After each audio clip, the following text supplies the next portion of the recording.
วัสดีครับบอกกล่าวข่าวลุงจงครับวันนี้ลุงจงพามาดูน้ำตกสวยๆนะครับทางขึ้นดอยอินทนนท์นะครับก่อนที่จะไปเที่ยวบนดอยอินทนนท์ก็อย่าลืมแวะกันแล้วกันนะครับไปดูกันนะครับว่าน้ำตกอะไรนะครับขึ้นมาเลยครับตามลุงจงมานะครับ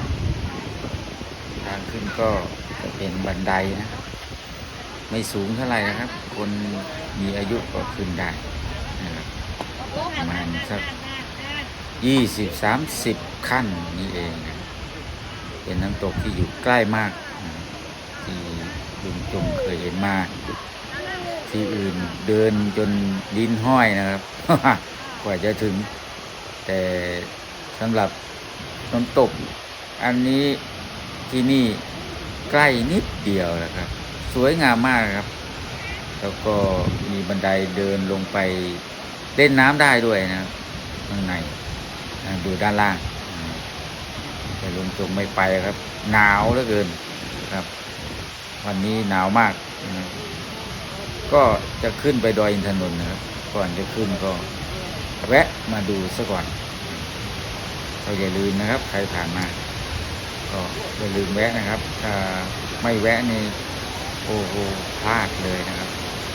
สวยๆอย่างนี้มาถ่ายรูปกันนะครับพอขึ้นมาถึงจุดถ่ายรูปก็จะมีป้ายบอกนะครับน้ำตกวชิรทานอำเภอจอมทองจังหวัดเชียงใหม่นะครับก็อยู่ระหว่างเส้นทางไปดอยอินทนนท์นะครับห่างจากถนนใหญ่ก็ไม่มากขึ้นก็ง่ายครับส่วนมากจะเป็นนักท่องเที่ยวต่างชาตินะครับนี่ครับกำลังถ่ายรูปคนใหญ่เลยครับสวยงามมากนะครับเป็นน้ำตกสายลุ้งนะครับเพราะว่ามีสายลุ้งอยู่ด้านล่างซึ่งเป็นธรรมชาตินะครับแสงกระทบกับละอองนะครับก็จะเป็นสายลุ้งก็